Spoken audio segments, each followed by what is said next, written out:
Most people hear the word bond and think safe. A government bond pays coupons, returns principal at maturity, and usually does not behave like a meme stock. But that is only one kind of safety. In market price, a bond can carry a lot of interest rate risk. In our simple model, a 30-year bond with a 2% coupon loses almost 20% of its value when yields rise by just 1 percentage point. That single rate move wipes out almost 10 years of coupon income. The principal may still come back at maturity. But if you need liquidity before then, duration is a major driver of the price you can actually get. A bond price is not magic.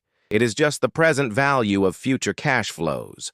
The coupon in 6 months, the coupon next year, the coupon 10 years from now, and the principal at maturity. When interest rates rise, the discount rate used on those future cash flows rises. That means the present value falls. Short bonds have cash flows close to today. Long bonds push most of their value far into the future. That is why the same 1 percentage point rate change can be a scratch on a 2-year bond and a punch to the face on a 30-year bond. Here is the entire video in one curve. Bond price on the vertical axis, yield on the horizontal axis. The curve slopes down because prices and yields move in opposite directions. The slope at any point is duration. Duration answers for a small, roughly parallel move in rates. How sensitive is this bond? But the curve is not a straight line. That bend is convexity. Duration gives the first approximation. Convexity corrects the approximation when the rate move gets larger. Now, watch how duration acts like a lever. In the same model, the 2-year bond has modified duration about 1.95. A 1% rise in yield drops it by about 1.93%. The 5-year bond drops about 4.61%. The 10-year bond drops about 8.58%. The 30-year bond drops about 19.69%. These are still bonds. Same credit quality, same coupon rate, same 1% rate shock. The difference is where the cash flows sit in time. Duration turns time into interest rate sensitivity. A single bond losing 5% sounds academic, but the fixed income market is enormous. SIFMA reported roughly $49.6 trillion of U.S. fixed income securities outstanding, excluding MBS and ABS, as of the fourth quarter of 2025. Using that outstanding amount as a rough face value proxy for market size, a stylized market with an average duration of 5 years would show a first-order sensitivity of about 5% for a 1 percentage point parallel rate shock, or roughly $2.5 trillion.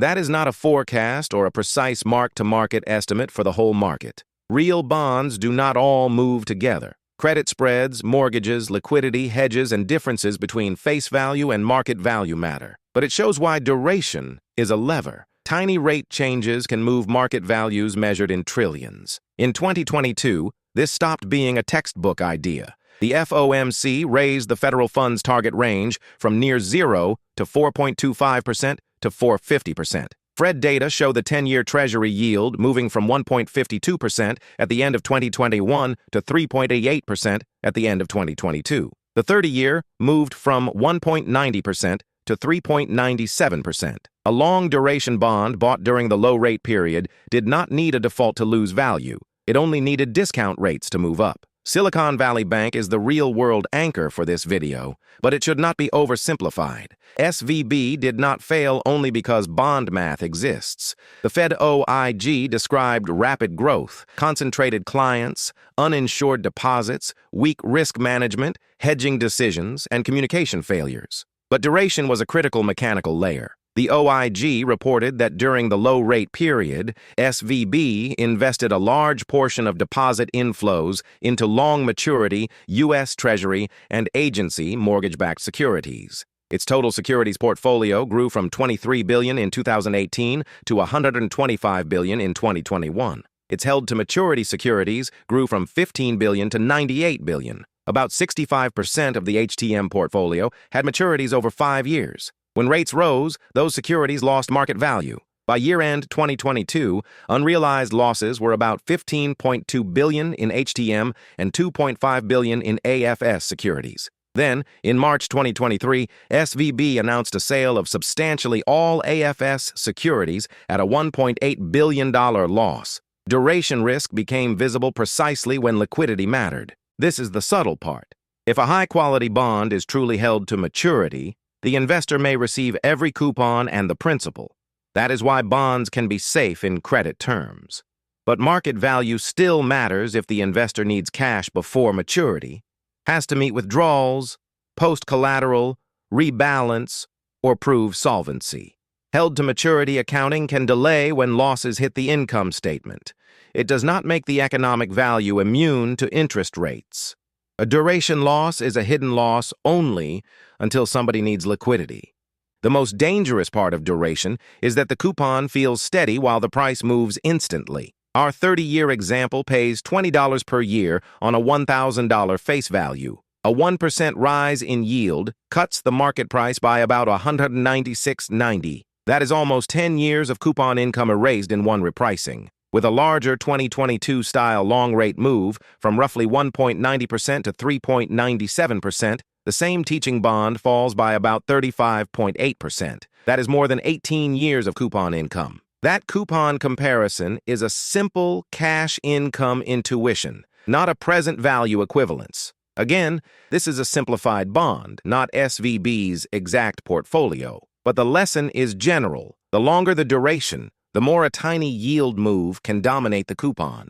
Duration is the slope. Convexity is the changing slope. For plain option-free treasuries, convexity is usually positive, which means the duration-only estimate can overstate the loss from a large rate rise and understate the gain from a large rate fall. In the 30-year example, duration alone predicts about negative 22.48% for a 1% rate shock. Duration plus convexity predicts about negative 19.41%. The exact result is negative 19.69%. But not all bonds have friendly convexity. Mortgage-backed securities can have prepayment behavior that changes duration as rates move. That is why duration is powerful, but not complete. The point is not that bonds are bad. The point is that bond risk has dimensions. Before calling something safe, ask 6 questions. 1. What is the credit risk? 2. What is the duration? 3.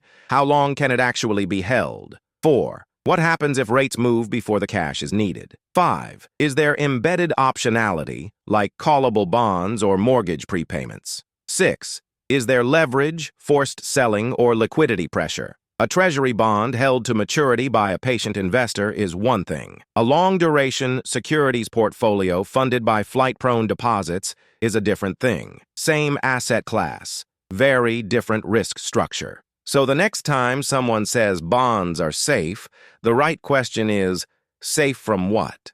Safe from default is not the same as safe from price movement.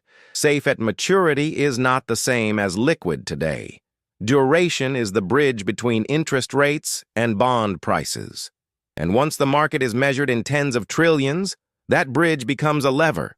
Tiny rate changes can move trillions because every future dollar has to be discounted again.